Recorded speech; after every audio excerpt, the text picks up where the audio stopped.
Ang ginawa ko lang, nag-set lang ako, right-click, column. Pag gusto nyong i-search yung mga ilalagay nyo dito sa taas, right-click, columns lang, and default, and then apply, click OK. Tapos kung gusto nyong hanapin yung mga ibang information, columns lang, uli. And then hanapin nyo dito or search nyo dito, find, no? For example, dadagdagan ko yan ng actual duration. So, papalitawin niya yan. And then, pag nakita ko na yung actual duration, click nyo lang itong arrow na to. So, pupunta na siya dito. And then, pwede nyong i-arrange yan. And then, click apply. Lilitaw na dito sa screen natin. Okay? So, yan. Pero ako, default muna natin. Ayusin muna natin yung ano. Pero yung sa inyo na default, okay lang muna yan. No? So, mamaya, ayusin lang natin yung iba. So, tatanggalin ko na lang yung di pa natin kailangan dito. So, para malinis lang yung ano natin. Activity ID, original, di pa naman natin kailangan tong remaining duration. Original scheduled percentage, di pa natin kailangan yan. Ano naman yung kailangan natin? Start, finish. Okay yan. So, click apply muna. Kailangan ko yung activity details natin. Activity type, sorry. Ayan. So, activity type. Lalagay ko lang yan. Arrange ko lang dito guys Then click apply, click OK. So pag gusto niyo mag-adjust, right click and then apply and ano natin. So sa iba na walang lumalabas yung info na to, ang gagawin natin, wait lang guys activity details tayo. And so ganyan dapat yung screen nyo. So yung iba walang lumalabas to, di ba? Tama ba ako? So ang gagawin nyo, punta kayo dito, right click lang. And then punta tayo sa filters. No? Ay, hindi pala, sorry. Group and sort. So right click, group and sort tayo. So after selecting yung group and sort, hanapin nyo yung WBS natin dito. So kapag kasi hindi naka-check ito, ang mangyayari parang ganyan yan Ay, hindi pala, sorry. Wait lang Parang ganyan yan, di ba? Ganyan yung lumilitaw. So pag na-search nyo yung WBS, i-uncheck nyo lang ito, yung hide if empty, and then click apply. So lilitaw na yung information natin. So nag-work pa yan dun sa mga ano natin. So ulitin ko lang right click, punta tayo sa group and sort. And then hanapin nyo, type nyo yung WBS.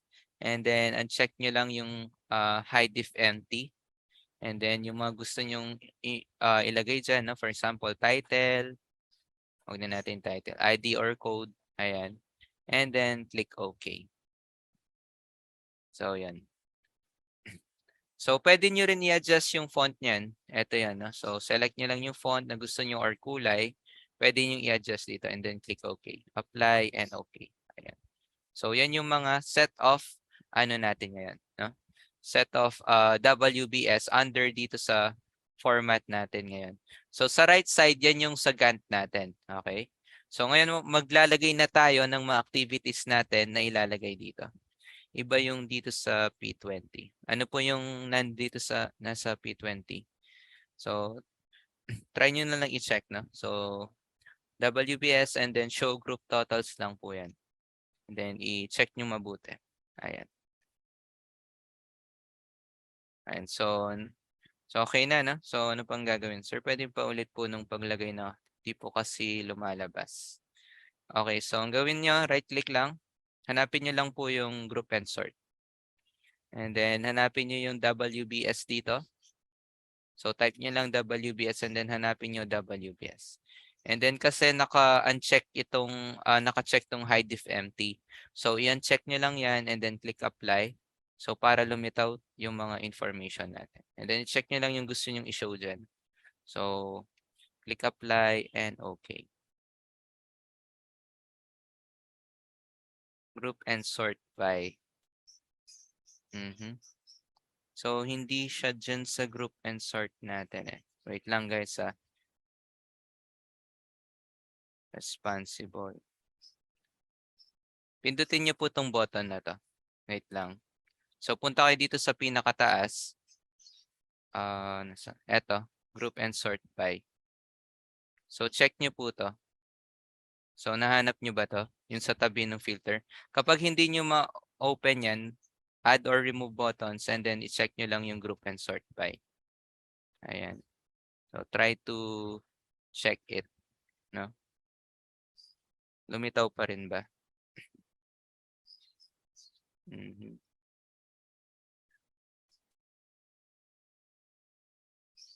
Ay, hindi po talaga lilitaw yan, sir. Nasa ano pala kayo eh? Ay, ma'am, nasa WBS pala kayo. So, hindi talaga lilitaw yan. So, dapat nasa activities tab na po kayo. So, punta kayo sa project and then select nyo lang yung activities para pumunta kayo sa activities natin. Okay? So, project and activities po. Ayun. So, check nyo and then right click and then group and sort by. Ayan. Okay? Okay na po ba? So, nakasunod ba dun sa activities tab? So, right click and group and sort lang, no? So, search nyo lang yung WBS and then uncheck nyo lang hide if empty and apply and okay. Okay? So, yun yung sa activities natin. So, next naman. So, naka-follow ba yung iba? So, next naman na gagawin natin is we will insert activities na under sa mga information natin. So, same lang nung WBS, magka-categorize lang tayo sa baba. So, right-click, no? And then, paano po lagyan ng activities yung activity tab? Yung alin? Yung dito sa right-click. Project lang po and then click nyo lang yung activities natin. Dito naman sa activity tab natin is right-click lang, add or remove. Dito mag-ano na yan tayo. Mag-add na tayo ng activities. So sa general requirements natin, ang gagawin lang natin dito is mag-add tayo ng activities natin. So right-click and then click add. Ayan. So new activity. So lumilitaw na yung ating Gantt chart ngayon. Nagkakaroon na tayo ng mga activities. So hayaan nyo na lang ito yung original duration na kung 5 yung sa inyo, 7 or A100 or ibang code, okay lang naman yan. So coding lang naman dun sa ID natin yan. Pwede nyo naman palitan yan actually. Select nyo lang and then palitan. So next naman, under sa general requirements muna tayo. So syempre kailangan muna mag-down payment ng client natin. Down payment. Ayan. So, mapapansin nyo na task dependent yung ating activity type. Kasi pag din-drop down nyo yan, pwede kayong mamili nung activity type na binanggit ko nung nauna. No? Paano po lagyan ng activities? Hindi po nalagyan ng WBS yung activities. Yung mga earthworks, ganun, structural works. Punta po kayo sa WBS. So, kailangan i-click nyo muna to. No? So, dapat nakaganito kayo na form. Ayan. So, parang ganyan. Or parang may tree yung ano natin. And then, click add or insert lang po. And then, mag-ibaba, tawag dito. Magsa-sub-indent po ito. No? Yung ano natin. And then, i-arrange nyo na lang po dito sa right side natin. Dito. So, yan. Then, tuloy-tuloy na po yan. And so, balik tayo ulit sa activities. So, sa general requirements, mag-add pa tayo ng isa. So, meron na tayong down payment. So, click insert or add. Right-click and add sa general requirements. Ayan. So, next naman is, ang activity natin is permit acquisition or mga permits natin. Acquisition. Ayan. So, mag-add pa tayo. So, actually, mag-add na tayo ng dalawa pa. So, next naman na mga activity natin is mobilization and survey works. Tapos, kailangan natin ng survey works dito. So, hindi siya katulad ni MS Project, guys, no? Sa MS Project kasi, kapag sa Excel, minsan pwede mo siyang i-copy-paste. Pero dito, hindi. Okay? So, wala siyang linking muna dun sa ano natin. So, next naman, tapos na yung mga ano natin. Pwede naman si survey works guys kung gusto niyo sa earthworks ilagay, kayong bahala. Sample lang naman to. So sa earthworks tayo, click add ulit. So ang activity natin na una is clearing and grabbing. So dagdag ko na yan ng 4 siguro. First activity natin, clearing and grabbing. So next na activity natin is excavation.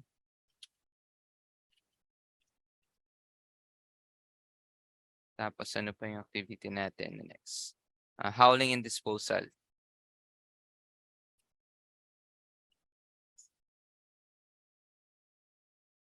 Tapos next na activity natin is backfilling and compaction. Ayan. So mamaya, dyan natin i-arrange lahat yung mga works natin. Batay dun sa mga activities natin, i-arrange natin sila. Pero ngayon kasi, nakaano pa lang sila, no? Nakaset sila sa isang ano lang muna. Pero mamaya, mag-arrange silang kusa. Okay? So next naman is, yung shortcut ng pag-add, ano lang po, insert sa keyboard. Or, ayan, yung add or insert. Ito yan. So same lang naman yan. So sa structural na tayo, no? So sa civil or structural works, mag-add tayo ng, meron pala akong nakalimutan sa structural kanina. Kailangan pala natin i-divide sa 2 yung structural natin sa WBS. So okay lang naman yan. Balik tayo sa WBS and mag-add tayo ng dalawa. No? So ang una is yung ating W substructure or yung mga structure para sa foundation. And then structural works mag-add ulit tayo. Superstructure naman or yung mga structure natin sa taas. Ayan. So hindi ko lang na-check kanina. Substructure and superstructure. Ayan. So dapat naka-under sila sa structural works, no? So kapag bumalik ako sa activities, lilitaw naman sila automatic dun sa ano natin. Ayan. So meron ako substructure and superstructure natin. So mag-add ako ng activities natin na 3 under sa substructure natin. Bakit po sa akin walang nalitaw na activities? Paki-screenshot na lang po. Gawin nyo po right-click lang. Punta po kayo ulit dun sa group and sort and then WBS level. I-uncheck nyo po yung hide if empty, apply, and okay. So yan. So paki-review na lang po ng maayos, no, yung mga ano natin. So apply, okay. Ayan. So i-check nyo po mabuti yung sa software natin. So baka meron lang po kayong napipindot na iba. Ayan. So next, installation of rebars tayo. So huwag kayong mag-alala guys, nasa Excel lang din naman itong mga tinatype ko. So installation of formworks. Siyempre pagkatapos natin magbakal, kailangan natin lagyan ng mga forma yan. And then after natin mag-install ng rebars, bakal, tsaka forma, is maglalagay tayo ng concrete pouring na tayo or concreting. Ayan. So pwede bang i-copy paste na lang tong tatlong activity, magkamukha lang sila nung ano sir. So try natin. So sinelect ko lang and then nag-ship lang ako, copy, and then ipipaste ko under dito sa superstructure. So tatanungin ka niya ano yung mga copy activity options natin dito. And then gagawin ko, click OK. Increment value, kung ano lang mag-a-add dun sa number nila. Okay lang naman, click OK. Ayan. So same lang naman, no? So kung ulit-ulit lang ng activities, pwede nyo lang silang i-copy paste. Dito na lang siya mismo nun. Okay, under yun sa structural works natin. So meron na tayong earthworks, substructure, superstructure. Ngayon, ang wala natin ngayon is yung ating architectural and finishing works. No? So under dito, meron tayong 3. So sa keyboard ko, nag-insert lang ako dyan. So ang una natin is yung tinatawag natin na wet works. No? So under sa wet works guys, is nandyan lahat yung mga painting, yung mga wet works activities natin. And then dry works, no? Yung mga ceiling installation, yung sa finishing works, etc. And then specialty or finishing works. specialty or finishing. So for example, yung marble installation, mga quartz, mga cabinetries, no? Na specialty nung sa architectural natin na ilalagay. Ayan. So meron na tayong wet, dry, and specialty finishing works. So next naman, under MEPF or mechanical natin, meron tayong tatlong works. So kung may idadagdag pa kayo ng works dito, okay lang naman, no? So this one is just an example po. Okay? So dapat clear lang talaga yung mga words and naka-breakdown sila ng maayos, no? So dapat organized kasi syempre ano naman to, scheduling, dapat organize yung mga activities and ano natin. So ano pa ba? So dito naman is installation of first fix.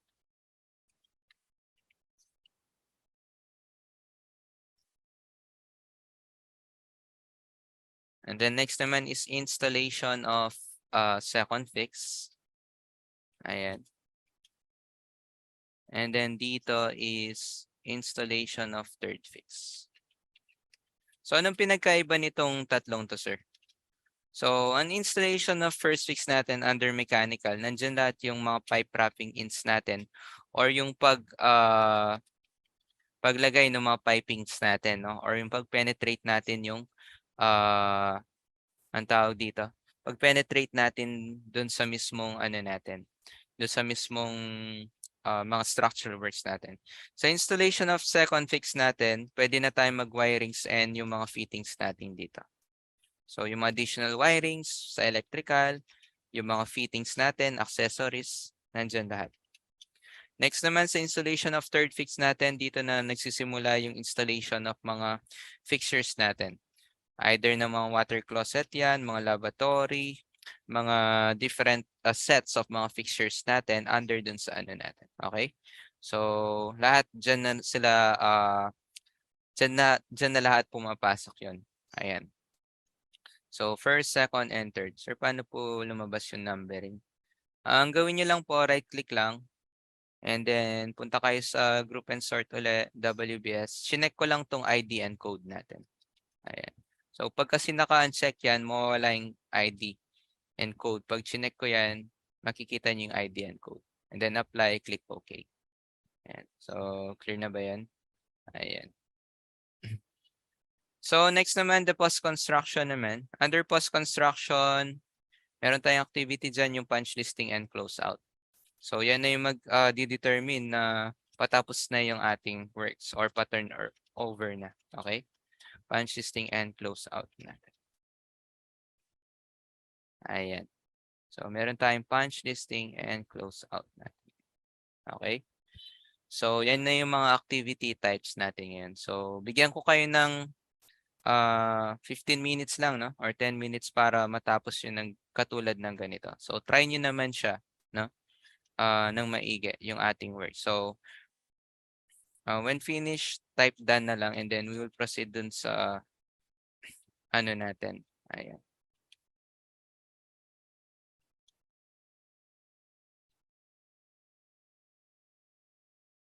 So try nyo munang ilagay lahat yung mga works natin.